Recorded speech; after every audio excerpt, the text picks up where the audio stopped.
Entonces te decía que no investigaba, o sea, me he dedicado a investigar un chorro de cosas que antes solo las deducía, como que te Ajá, decía, también es muy importante hablar de cómo se informaba uno en aquellas épocas, en los 80, 70, que es muy distinto ahorita. Y ahorita. entonces, por lo mismo, pues, es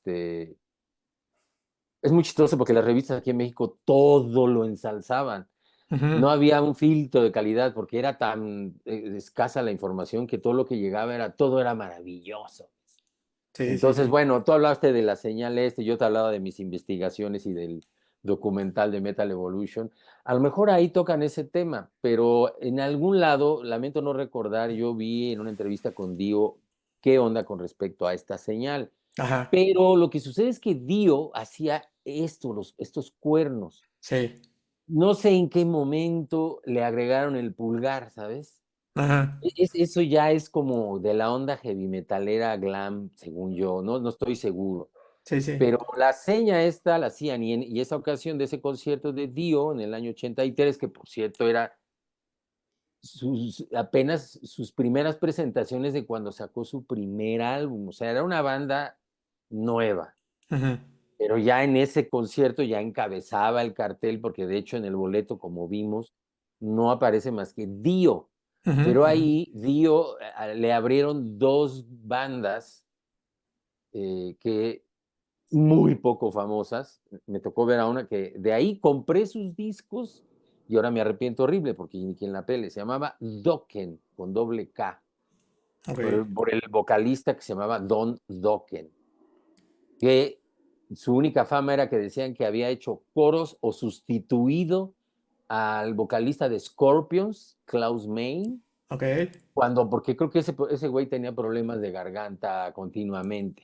Le tenían que Ujú. dar como electroshocks o no sé qué. Ok. Haz descargas aquí porque luego se le iba la voz, algo así. Y Don Dokken era el que entraba al quite. Entonces, si uno ya es muy clavado en uno de los discos famosos de Scorpions que se llama, de los tenedores aquí, Blackout, Ah, sí, cómo no.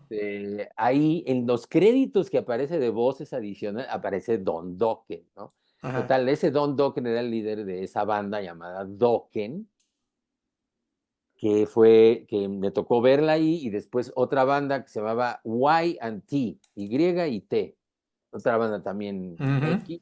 ujú. Pero bueno, ahí me eché eso, y entonces cuando Dio sale, todo el estadio se levantaron sus lugares y hicieron los cuernos, me acuerdo así yo de ¡guara! Esa fue la primera vez también que vi esa expresión así a nivel La metal generalizado, ¿no? señal. Y estar en eso, en el ambiente heavy metalero que uno aprendía a ver a través de la televisión, de los videoclips, de todo eso, Ujú. a ver gente como de esa que ves solo en los videoclips en aquellos entonces, ¿no? La forma de vestir, las greñas, güeros, así, todo el público era heavy metalero, headbangalero, ¿no? Ajá. Este, Vikingos. y eso, pues, íbamos con un miedo, ¿no? Porque aparte iba mi hermano mayor que ya murió, iba él, que entonces tendría él, yo creo, 21, yo 19, y Beto, mi hermano, que tenía 15. Ok. Íbamos así con el miedo, pero la verdad es que súper cool el ambiente, ¿no? Pero esta idea, lo que te decía de los conciertos que había habido aquí, siempre acababan mal. Pero es que aquí en México había esta idea de que había concierto y había que ir a echar desmadre, a desgraciar todo. Así es.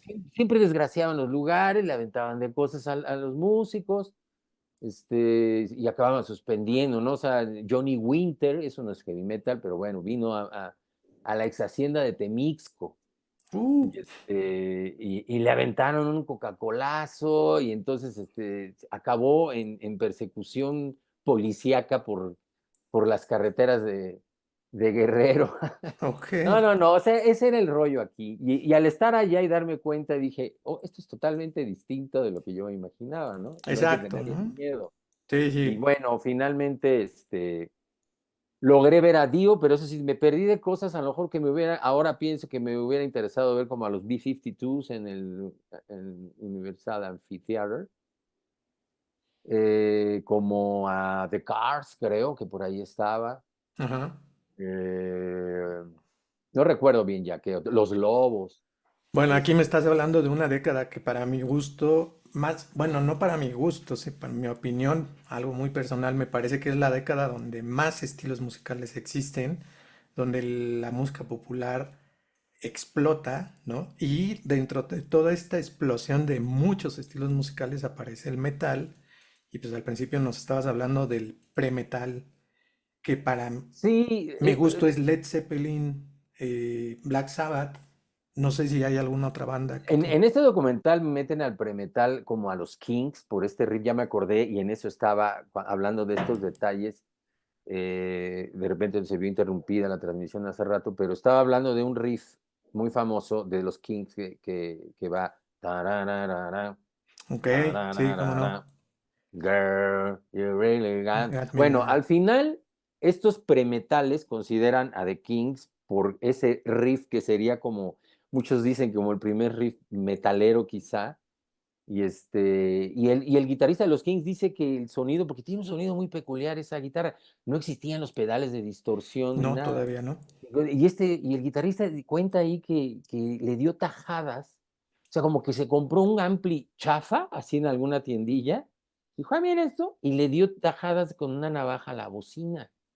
Le hizo unos tajos Ajá, y así ¡pum! es. Sonó como distorsionado, ¿no? Como Sí, un en disco. realidad lo que hizo fue reventar el ampli, ¿no? Sí, Y ¿no? Es estaba ese roto. premetal que finalmente son las raíces de después de un sonido, ¿no? Porque ya después lo que se Exacto, buscó artificialmente es exacto. cómo llego a ese sonido de distorsión. Bueno, Que, cuenta la leyenda, perdóname que te no, no, no interrumpa, sé. que te voy a investigar bien, lo vamos a poner aquí con letritas. Hay una canción donde el bajista lo están grabando y el canal donde lo estaban grabando estaba descompuesto. Entonces se grabó distorsionado, lo que hoy llamamos Había como distorsionado. un falsillo, ¿no? Exacto, tenía un falsillo y entonces se grabó así. Y esa es como la segunda leyenda de la historia de la No, distorsión, ¿no? seguramente hay mucha, o sea, yo creo que la otra típica, y no es que sea leyenda, era la obvia, ¿no? A base de volumen, de Saturar el amplificador, saturar ¿no? algunas frecuencias, quizá los medios, Así es. y darle volumen. Y, bueno, ves que está este Marshall que llega hasta el 11, Ah, sí, que sí, tiene sí. hasta el 11 que lo sacan en esta película de Spinal Tap. Buenísima esa Es película, que ¿no? Que es buenísimo, un clásico a todos los que les guste de la onda del metal. Pero bueno, al exacto. final ese premetal es algo que intuitivamente a muchos nos gusta de cosas, vamos a decir, viejas, pero que te dan un feeling que dices, ay, eso se oye como chido. Y yo creo que eso es la suma de muchos detalles como el riff de The Kings, como la forma de cantar de Little Richard hablan ahí de este cuate de Great Balls of Fire, Jerry Lee Lewis, Ujú. el jazz incluido, los de Black Sabbath Así hablan de una es. influencia de jazz, de Charlie Parker, Parker, en sobre este todo por la caso actitud. de lo clásico y obviamente del blues. ¿Por qué? Porque el blues De se ahí viene basa todo. en riff y el metal son riffs.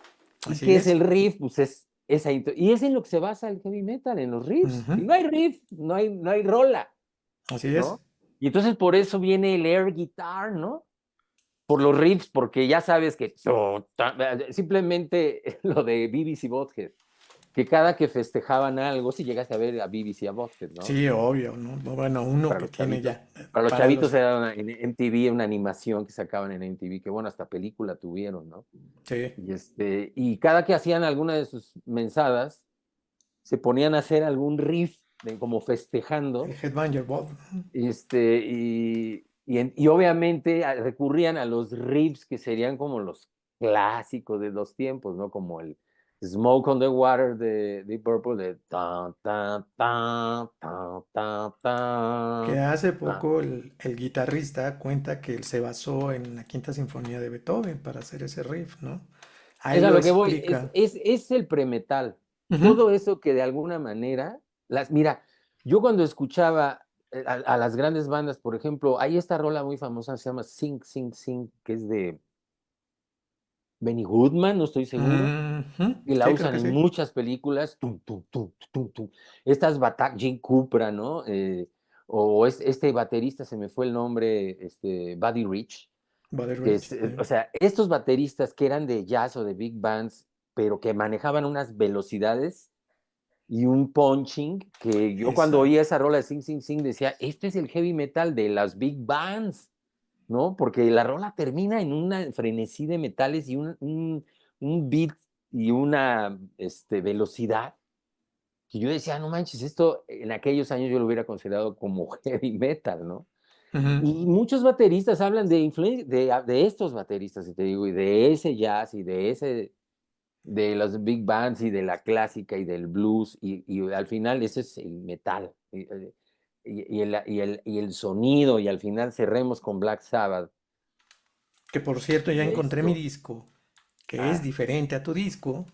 En seguramente realidad, en CD después no, pero es que ese es el segundo, exacto, ese es el ese no es Paranoid. el primer No es el disco. primer disco de Black Sabbath, es el Sí, Paranoid. ese también lo tengo en vinil, y ese, de hecho, para mí es el El mejor de mejor Black Sabbath. disco, me parece que El todo primero es mundo muy debe de haber bueno. visto. El primero es muy bueno, y la rola Black Sabbath es así, pues va a ser siempre y con esa me quedo, y con esa cerremos, despidámonos. Haciendo esto, con el pum, pam, pum. Es un riff, de verdad, yo cuando lo oí la primera vez, y ahí encierra con todo lo que hablamos del premetal, y ese riff de Black Sabbath encierra exactamente el feeling de lo que iba a ser el rock El pesado y metal. heavy metal después, ese sentimiento y esa alma, ese algo que en este documental, hasta con una psiquiatra, neuróloga, algo así habla este cuate de qué produce en el cerebro escuchar metal. Me Y ahí imagino que hablaba de, este, serotonina. de un asunto es como el alcohol, ¿no? Te desinhibe, te dan ganas de soltarte el pelo y de cosas violentas, pero de alguna manera enfocadas según esto. Por eso no lo considera peligroso, sino hasta beneficioso. Es muy interesante porque creo que por eso, aunque hay muchos rucos que se quedaron ahí, yo cuando fui chavo, a fuerza tenías que pasar por el metal, Sí, es algo, ¿no? Como muy porque sí te genera este espíritu, además, especialmente de revolución, de ir en de contra rebeldía. de rebeldía, de soltarte el pelo un poco, era un escape muy Sí, interesante. sí, sí, y me concuerda bastante con que, como dices, muchos se quedan ahí, o algunas personas se quedan en el metal para toda su vida, pero en general la gente, la humanidad que escucha metal es los teenagers, ¿no? La gente adolescente, es los que Por empiezan a alguna escuchar. etapa de la vida se vuelve como muy trascendental, creo yo, como un refugio, como un escape. A mí me pasó eso especialmente. Sí, sí, Me también. sirvió mucho de chavo. Pues vayámonos, vámonos despidiéndonos con esta señal y dándole la bienvenida a la siguiente señal para el segundo capítulo, que ahí empezaremos a hablar de los Guitar Heroes y Bueno, no íbamos a hablar ya a partir del Black Sabbath, ¿no? de Black Precisamente, ya Sabbath cuando ahora sí vienen los guitarrazos. a un guitarrista muy importante en la historia de la música de popular y bueno, de ahí después hablaremos de los Guitar Heroes. Nos vemos en el próximo capítulo. Así nos saludamos. Va. ¿Te parece que empezamos el segundo? Entonces empezamos con Black Sabbath. Una limpiadita a la garganta. Esto lo voy a borrar, obviamente.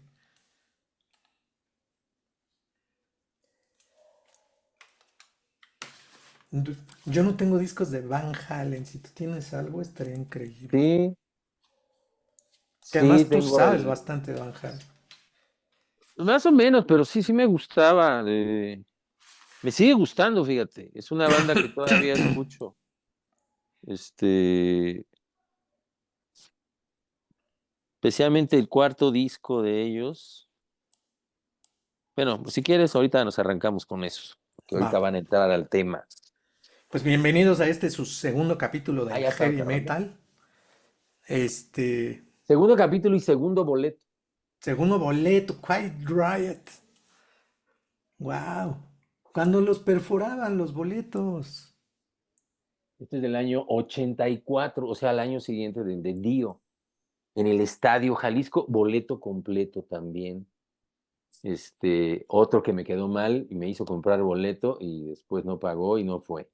Y me quedé con este boleto en el Estadio Jalisco, aquí en México. Quiet El, Riot pri- es una banda muy importante porque fueron los que tuvieron una demanda legal con la Liga de la Decencia en Estados Unidos. ¿O estoy mal? Sí, no ¿verdad? sé, hubo un momento en los años 80 donde hubo un juicio Ujú. muy importante donde es muy mencionado el cantante de este grupo que a mí me parecía bastante abominable llamado Twisted Sister. Twisted Sister. Y el vocalista fue ahí a hacer una defensa del heavy metal y de su trabajo y su champ ante la Liga de la Decencia Ujú, y ujú. vaya, traían todo un rollo contra las letras y contra el heavy metal por la mala influencia. Incluso Judas Priest entró a juicio. Sí. Le hicieron un juicio por un caso muy fuerte de un chavo, unos chavos que intentaron suicidarse, pero uno creo que le disparó al otro y cuando se disparó mal y no se mató, pero quedó con la mitad de la cara deshecha. Una historia del terror y en la cual arguían que se dejó influir el de la idea o el chavo, este que quedó vivo, Ujú. por escuchar a Judas Priest, que porque las letras, deducían que las letras lo habían llevado a tomar esa determinación. Y de ahí fue una época en la que hubo muchos pleitos con eso, que Bueno, al el final se metal fue está beneficiando al muy... heavy metal. El metal siempre ha estado rodeado de eso, ¿no? Por ahí Marilyn Manson también Lo que estuvo sucede es que involucrado en algo yo creo parecido. que en la época donde sucede esto es cuando MTV llega, cuando todo se vuelve imagen, porque cuando MTV empieza, no existían estas bandas así, ni un Twisted Sister, apenas estaban empezando, Ujú. ni un Motley Crue y eso, y retomaron estos grupos ya metaleros del glam, retomaron este asunto que demoníacos, que Ajá. mensajes ocultos, porque hasta Ocultos y los discos escuchándolos al revés. ponían en etiquetas en los discos de este disco tiene mensajes, ahora eran como Mensajes burla satánicos. también, Sí, era sí, también una sí. manera de burlarse, pero creo que de ahí surgió el hecho de que los discos tuvieran una clasificación casi casi como las películas Ujú, y que tuvieran que poner la leyenda de que contenía lenguaje inapropiado. Todo eso surge a raíz de todos esos pleitos babosos, pero es curioso, eso ocurre en una época en la que, o sea, Judas Priest, cuando esto ocurre, ella ya tenía un buen de años ujú. sonando, ¿no? O Sí. el Black Sabbath, ni se diga. Y aunque y Black Sabbath metía este tipo de detalles satanicones o de brujería Exacto, ¿no? o de Bueno, sí tuvo magia ahí o de sus cosas medievales, vales, que ahorita era vamos así con un Iron rollo así, Maiden, ¿no? Que, pero eran muy dados a eso. Pero pues hay portadas como hay un del Sabbath Bloody Sabbath, por Sabbath, ejemplo, que está este demonio que del otro lado es como un ángel y que está el 666. Y en esa época no había tanto escándalo. ¿no? Es en los 80. Yo digo que viene a raíz de que el heavy metal, el rock, se empieza a volver un negociazazazazo, ¿no? Al final de En, que- cuentas es en el que, publicidad, mala, pero en- es publicidad, ¿no? en Para el que género. incluso hasta el hair rock o el glam rock, esto de todas estas bandas plásticas de las que mencionamos en el episodio anterior, Ujú. lo que sirvió fue para ampliar el mercado, o sea, atraer a las chavas. Sí. O sea, porque a pesar de que decían que Robert Plant era un símbolo sexual, por ejemplo, el Ujú, vocalista de Led Zeppelin, ujú. no se compara, porque la verdad siempre lo veías y decía, bueno, nada más eché una bañadita, ¿no? Y era otro el concepto, o sea, su rollo era despechugado, ¿no? La camisita abierta hasta el ombligo, Ajá, ajá. el pantalón acampanado y su Sí, muy setentas, matota, ¿no? pero la mata greña salvaje, punto.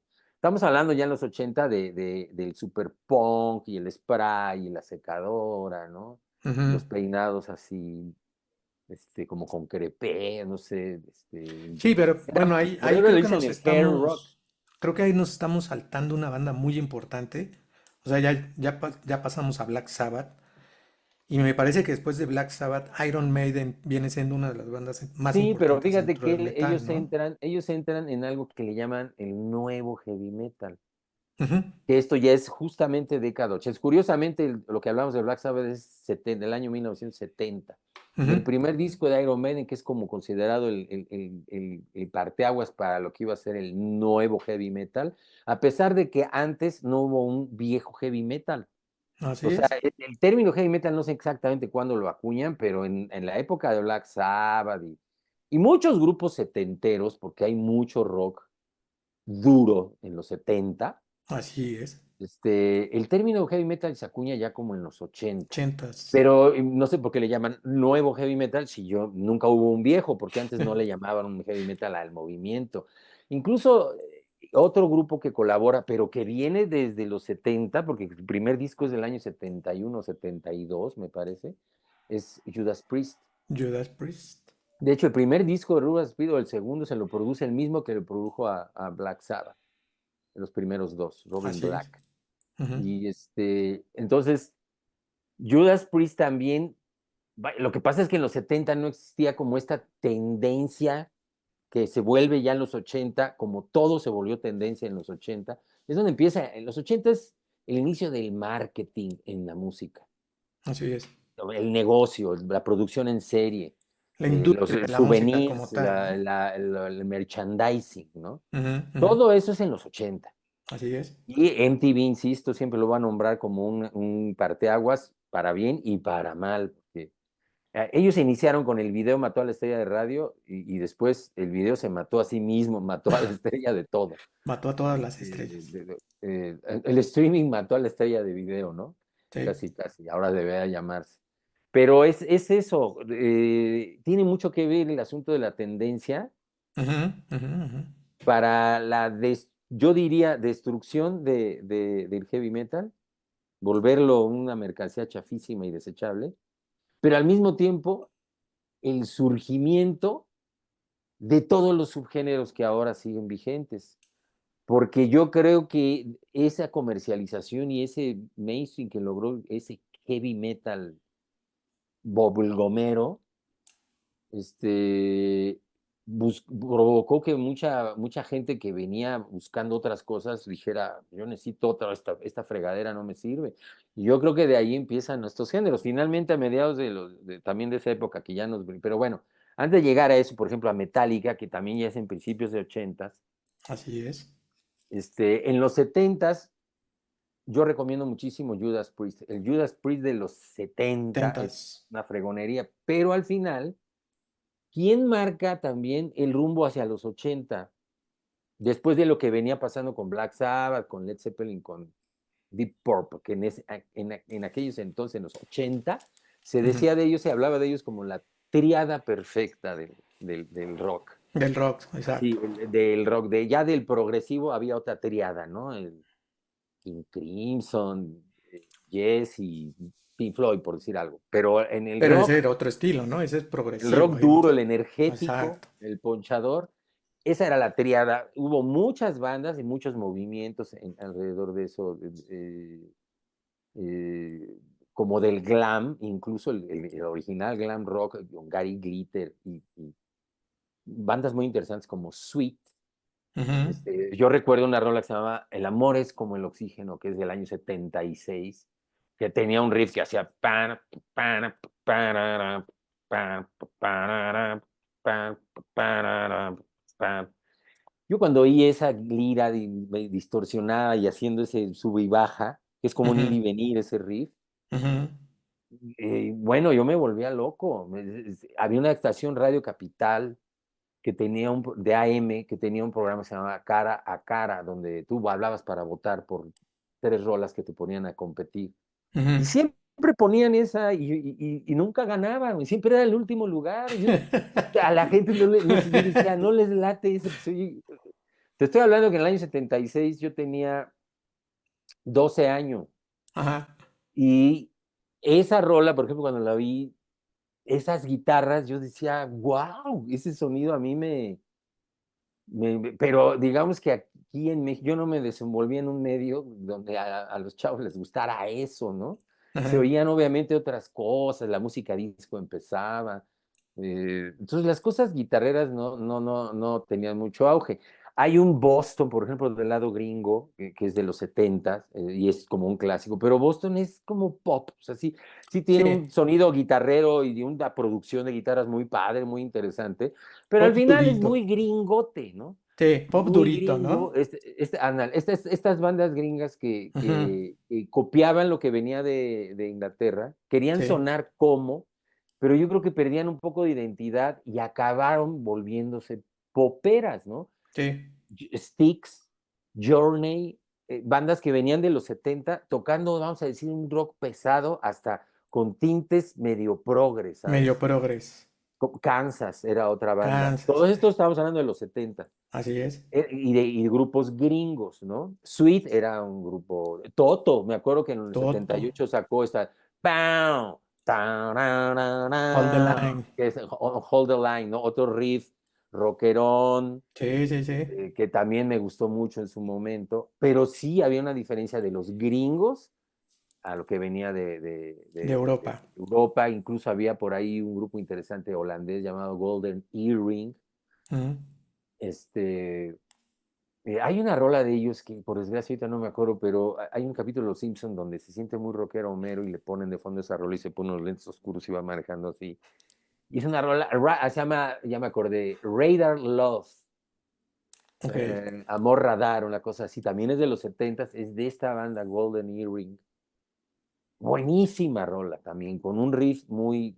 Pero ahí eran riffs con más tendencia al blues, ¿no? Especialmente los gringos.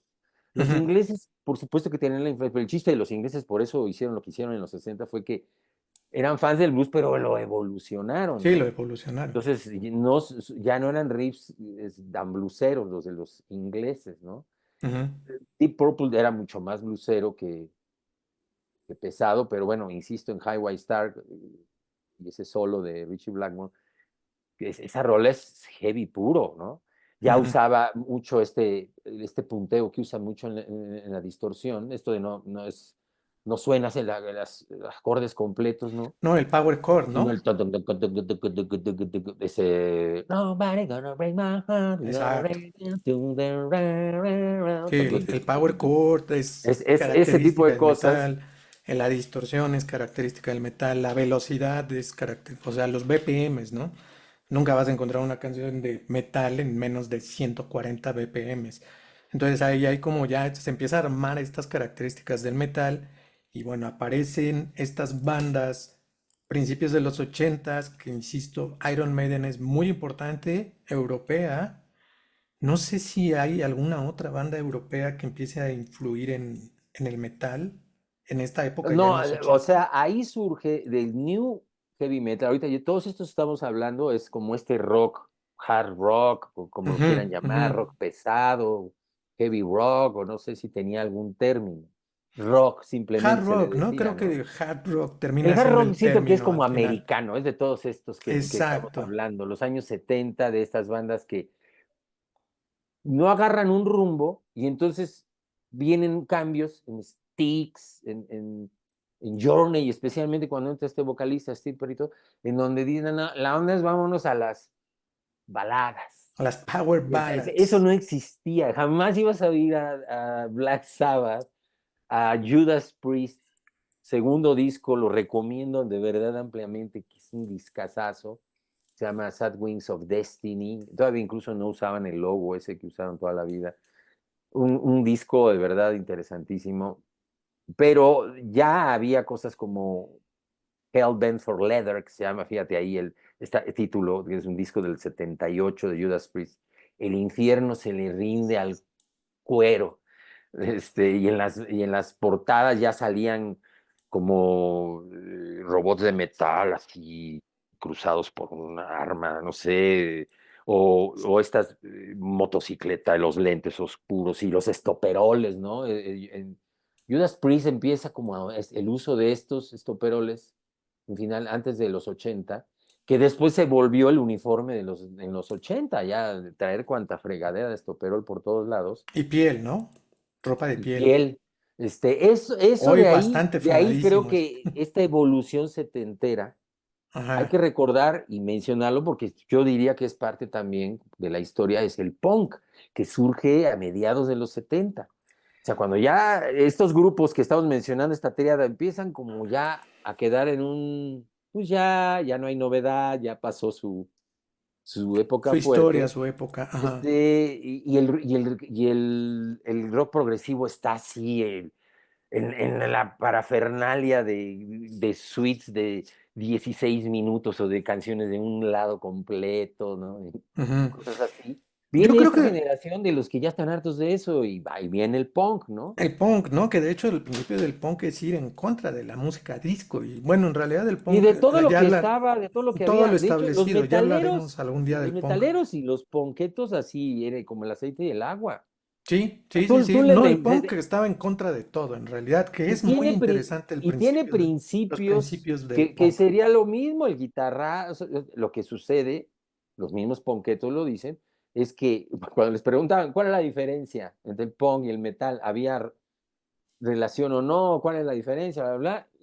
No, pues la neta es que ellos tocaban mejor que nosotros. O sea, al final estamos hablando de un grupo, de una tribu de gentes insatisfechas con el sistema. Hay que recordar el rollo de la realeza inglesa y de todo este asunto allá. Y esa forma de pensar de ir en contra de todo, que era incluso hasta de la bella forma de tocar, ¿no? Porque la mayoría de ellos no eran buenos músicos, entonces lo que buscaban era expresarse. Y logran algo muy interesante. También, ¿qué acaba con el punk? Pues cuando el punk se empieza a volver mainstream y cómo se vuelve mainstream, después ya convierte en neorromantic y todo eso, pues porque empieza a hacer dinero, o sea, y cuando algo le ven negocio, ya valió gorro. Y se fue muy rápido la expresión original y entonces los grupos para no morir empezaron a meterse en lo pop, digamos, Ujú. dando origen, por supuesto, a otros géneros interesantes. El rollo, no voy a negar a The Clash, por ejemplo, que se me hace una banda muy interesante. Bueno, pero ese sería Sí, un pero ahí hubo capítulo una especial bronca para el porque, punk, ¿no? exacto, pero a lo que voy es se cruza, aunque es parte de la historia, pero en teoría arruina el negocio rockero. A mediados de los 70 se estanca un poco el rock y como te digo, estaba ya Rainbow, por ejemplo, y que era, a ellos se hacían llamar rock medieval, porque a Dio le gustaba contar historias así como del rey Arturo y de dragones y castillos. Y entonces se vuelve muy épico el rock, y entonces las rolas de Rainbow son así, puta, con muchos cambios y ya mucha incorporación del teclado, ¿no? Ujú, ujú. Y acompañando a la lira, que como que habíamos algunos puristas que como que yo decía, ay, teclado, a mí me gustaba más pura lira, ¿no? No tanto que hubiera teclado, pero bueno, ya se volvió parte después. Ujú. Y entonces creo que el punk surge por eso. Y ahí es donde entraría Van Halen, que es otra banda que empieza en los 70 como Iron Maiden y esto es New Heavy Metal, empezaron en los 70 pero tuvieron la bronca del punk. Y ellos siempre van a decir, si no eras punk, no había contratos de grabación, no había trabajo, punto. A nadie le interesaba nada más que el punk. Así es. Y entonces, es en el año 80 ya es cuando ahí empiezan. eh, Todo esto viene insisto, en este documental de Metal Evolution, que son varios episodios en cómo también alguien fue muy importante en que tocaban las rolas de heavy metal, tenían un club, empezaron a poner lugares para que hubiera bandas de heavy metal. Y entonces ahí es donde y es donde Judas Priest da el primer fregadazo, creo yo, con un disco también del año 80, al igual que el primero de Iron Maiden, que se llama British Steel, acero británico, que en la portada está una navaja gigante y una mano la está agarrando Icónica esa portada, ¿no? y a mucha gente, yo recuerdo las críticas en revistas cuando, a las revistas mexicanas, El Conecte, que era El la revista que yo conecte. leía, al hacer la crítica del disco, hablaban ya de la entrada a los 80, ¿no? Que ese disco fue la puerta a los 80 y le enseñó a las bandas para dónde tenía que ir. Y una de las claves que también Van Halen hace fue decir, basta de pinches rolotas de 6 minutos, güey. Vámonos. Tú, verso, coro, solo, vámonos. Tres Un rock minutos. ya no tan rudo, diría yo, Más pero con otras cuadradito, empieza más todo a ser más cuadradito, pero cuadradito, además le como bajan la con, velocidad de y con repente, este de repente, riffs como más y pegajosos. con esta producción como muy parecida a una producción del punk, no tan, bueno, es que retomando un poco lo del punk que hablabas, el punk tiene una característica que la mantienen las disqueras transnacionales, que la grabación se tiene que oír muy casera, ¿no? Aunque ya esté grabada en grandes estudios como Capitol Records, no lo sé, Universal, EMI, Sony, y me parece que Van Halen o Van Halen mantiene un poquito de ese tipo de producción musical sucia, vamos a llamarla de alguna manera, que todavía se oía medio casera, aunque era bastante obvio que, que estaba grabada en un estudio profesional, ¿no? Y que esa ideología la mantiene inclusive el grunge, ¿no? Por ahí Metallica, que es otra banda muy importante dentro del metal ochentero, también mantiene esta idea de Ajá, producción casera. y de donde ya vienen todos estos, empiezan a surgir todos estos subgéneros, ¿no? Ya empieza la brecha del heavy metal como a jarrarse para los lados donde no les, donde ya no querían ir donde se estaba yendo pues el heavy metal con bandas que venían desde los 70 como Judas Priest, como Iron Maiden, que empezaron en los 70 pero realmente su primer disco es en el año 80. Iron Maiden con el speed Pero metal, ¿no? ahí, por ejemplo, en ese New Heavy Metal que empieza ahí, incluían a bandas como Def Leppard, por ejemplo. Ujú. Había otra, Saxon, y la que te he mencionado mucho, Saxon. que es Diamond Head, que también es muy importante. Por ejemplo, Diamond Head, el líder de Diamond Head, él sí reconocía al punk y hablaba porque en este documental que te digo, al bajista de Iron Maiden le preguntan acerca del punk y él casi se vomita. A él Steve no le Harris. menciones al punk, es así, de verdad se pone mal. Wow. Y en general los metaleros, Se pero ponen mal con el punk. El Diamond Head, él sí habla de qué es lo que influyó en el del punk, qué se podía tomar del punk para el metal. Ujú. Y al final, fíjate cómo Diamond Head es que fue una banda, resulta madre para Metallica.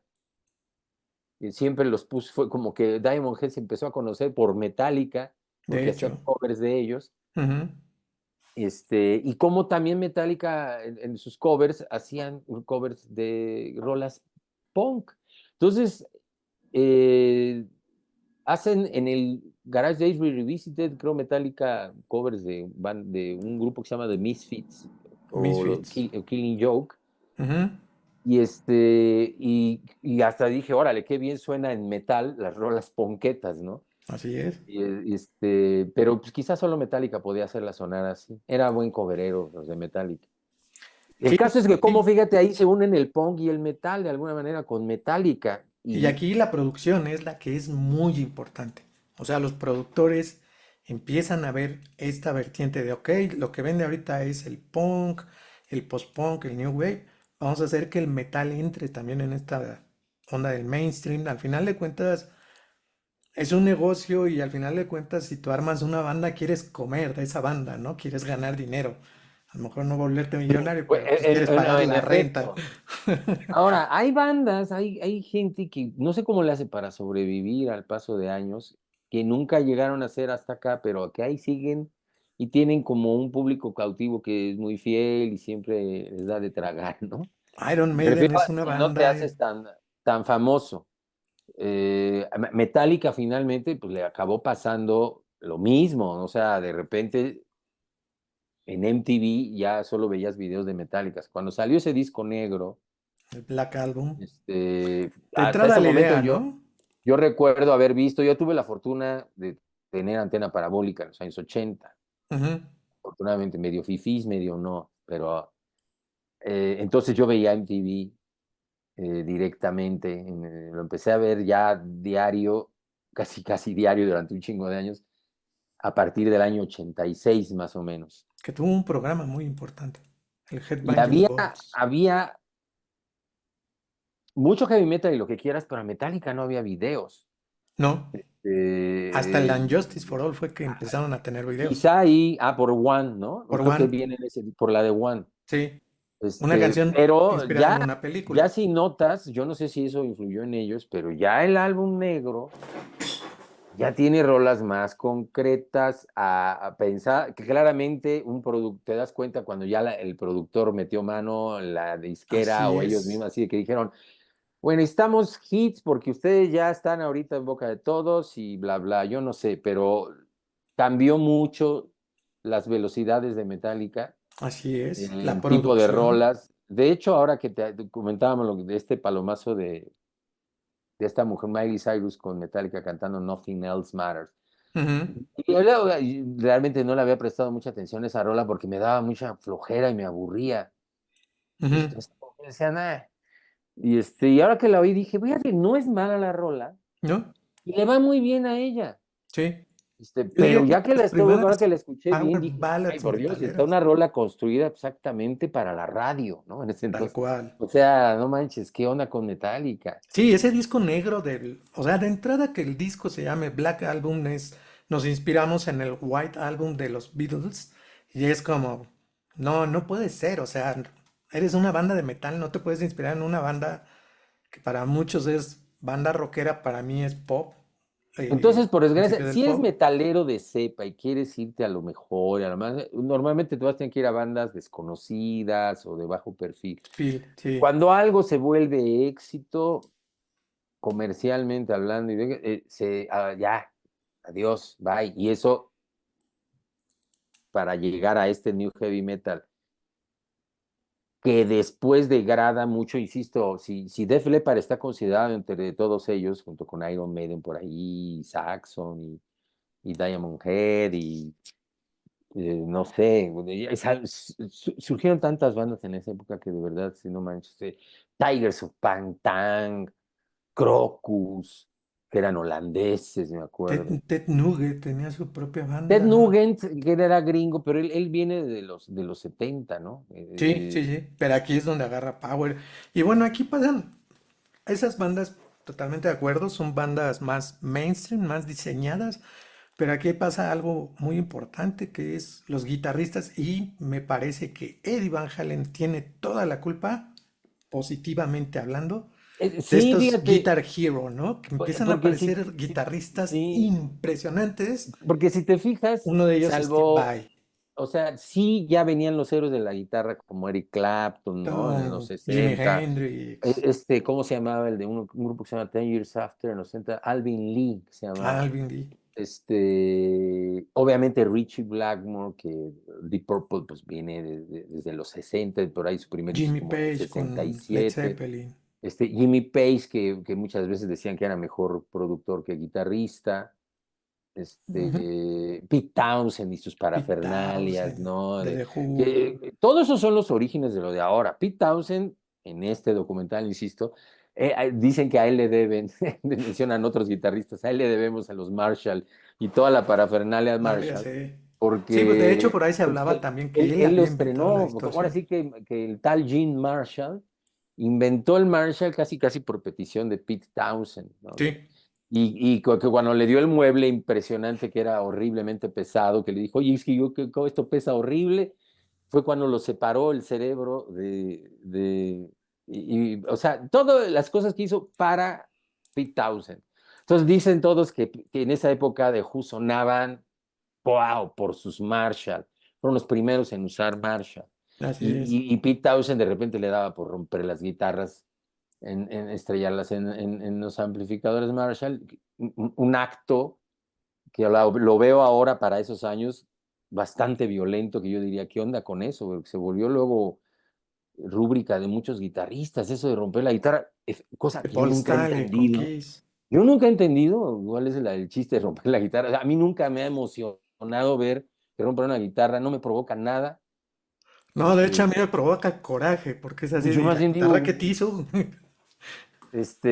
Otros la queman. La Bueno, queman. Jimi Hendrix la Hendrix le quemaba, ¿no? prendía fuego, pero ahí tiene otra rollo más vudú, ¿no? Como de una onda vudú, Ujú, ujú, de ujú. magia. De magia negra, Este, ¿no? Algo o ahí sea, que... toda esta gente, los que gustan del metal, tienen que pasar por ahí porque fueron los que abrieron las puertas para todo lo que venía después, Hendrix tocando con los dientes, ¿no? Con la Y se guitarra ponía la guitarra atrás, sí, atrás, todo este virtuosismo era zurdo, pero se ponía la guitarra derecha al revés. con las cuerdas para Ajá, o zurdos. sea, Yo soy zurdo y entiendo perfecto qué es lo que hacía, ¿no? Agarraba una guitarra derecha, pero además no era nada más porque lo hacía porque sí, lo hacía porque no había guitarras zurdas.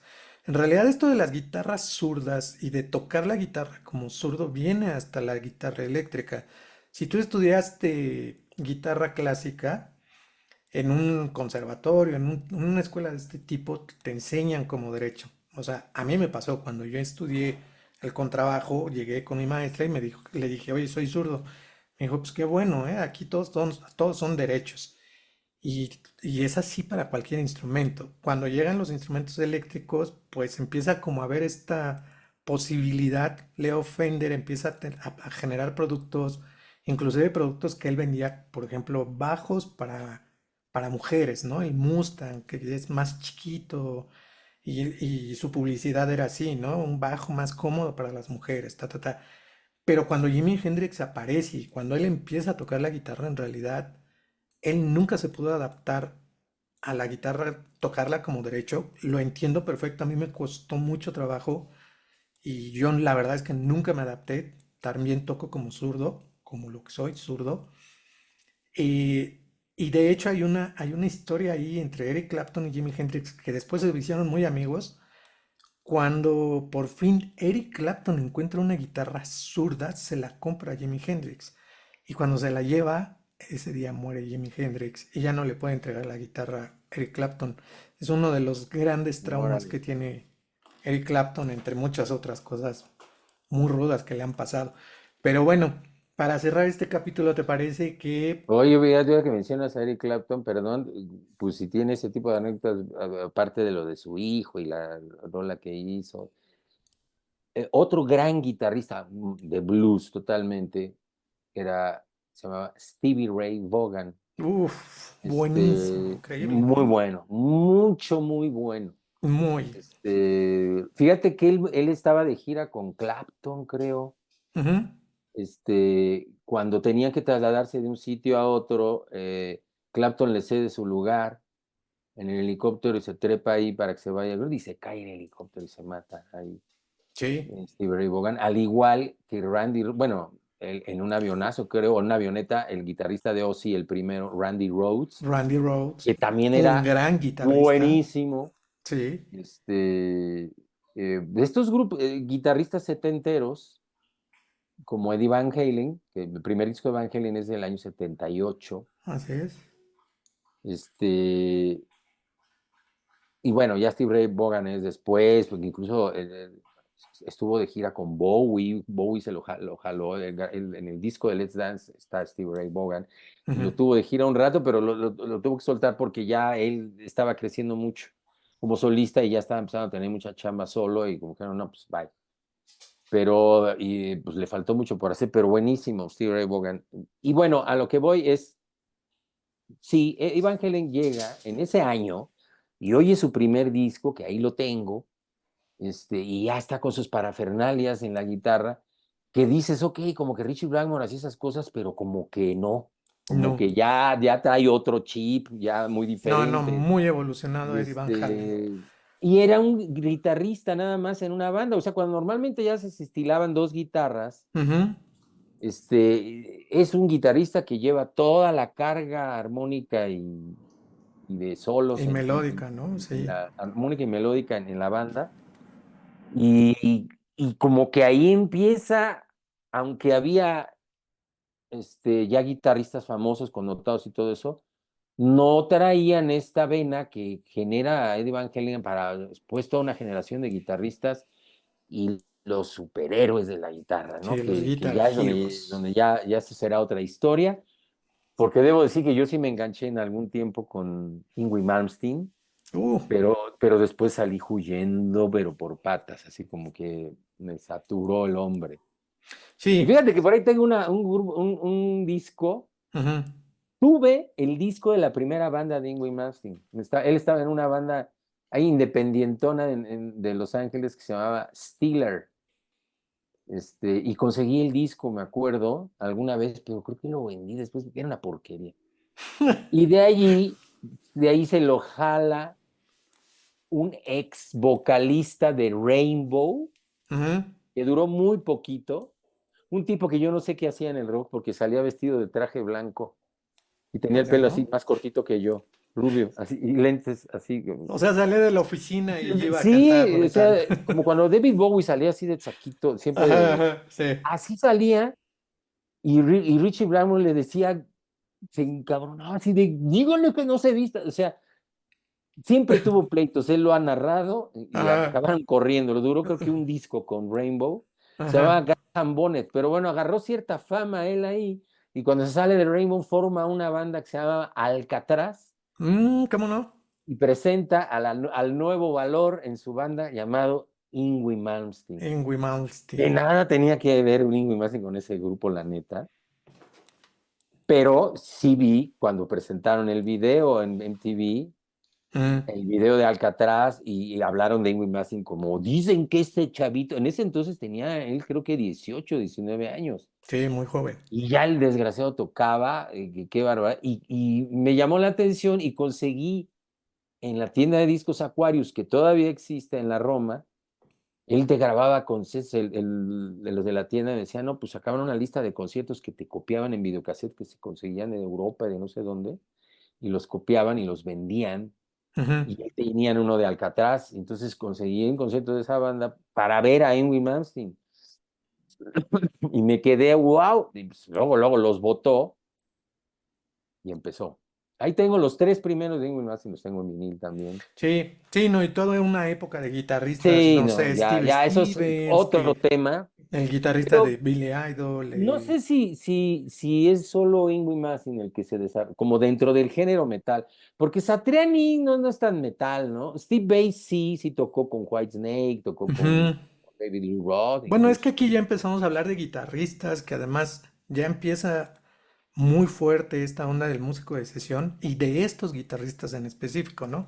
Te Y a acabo de mí me gustaba mencionar mucho, a no sé si Steve tú conoces a uno que se Stevens, llama Vinnie Moore. Vinnie Moore, muy bueno, A de mí es el hecho que una más me época gustaba, estuvo fíjate. Yo tengo con dos Deep compas de Purple. él y me gustó mucho en esa época. Ahorita ya no escucho eso, la verdad ya me da como hueva tanta parafernalia guitarrera. Ujú. Y había otro que se llama Eric Johnson. Eric Johnson, muy bueno, ¿no? De hecho, estos tres, Steve Vai, Joe Satriani y Eric Johnson, empezaron una gira. Yo fui muchas veces porque también en una época me agarró esto del Guitar Hero.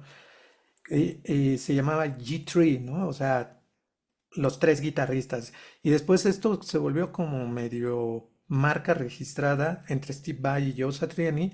Y cada año hacían giras diferentes, ¿no? O sea, en alguna época trajeron a Elwin Malmsteen, inclusive trajeron a Robert Fripp, el de King Crimson, a muchos guitarristas, pues de esta época que eran como, pues vaya, eran guitar heroes, ¿no? Héroes de la guitarra. Y nada, como dices, todo llega, todo tiene un principio y un final, igual que este capítulo. Y también el metal virtuosísimo, me parece que, bueno, además al final se empieza a mezclar mucho con el progresivo, el rock metal progresivo. Por ahí yo quería recomendar este disco que es un disco alternativo de Liquid John Petrucci, Tension. que para mí me parece el último gran guitarrista de todos los tiempos o de este tiempo. John Petrucci de una banda llamada Dream Theater, donde todos Ah, son una bola de virtuosísimos y donde el baterista, eso me contaron, no sé si es cierto, pero existe una disquera de independiente a mediados de los noventas que se llama Magna Carta, que lo que hacen es invitar músicos de diferentes bandas y empezar a hacer discos, a grabar el jam, el palomazo, ¿no? Y este es uno de los primeros discos que aparece de esa disquera, el Liquid Tension Experiment, que en realidad es Dream Theater sin el tecladista. A partir de este disco conocen a Jordan Roots y se lo jardan a la banda. Y sin el bajista ¿cómo se llama? De Dream. Aquí está Tony Levin, uno de mis grandes héroes.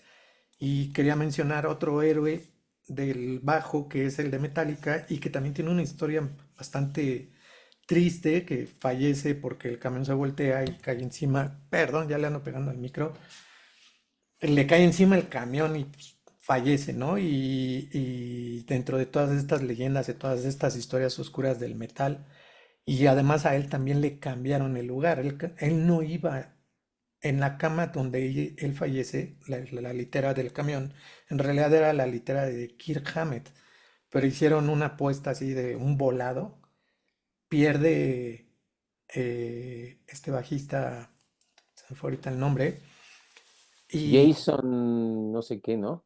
no, Jason Newsted es el que entra por este bajista, Ah, sí. sí, y es donde precisamente Metallica se convierte en esta banda como más mainstream, ¿no? Con el Unjustice for All, cambia bastante Metallica O sea, ahí. ¿en qué disco fue cuando murió este cuate?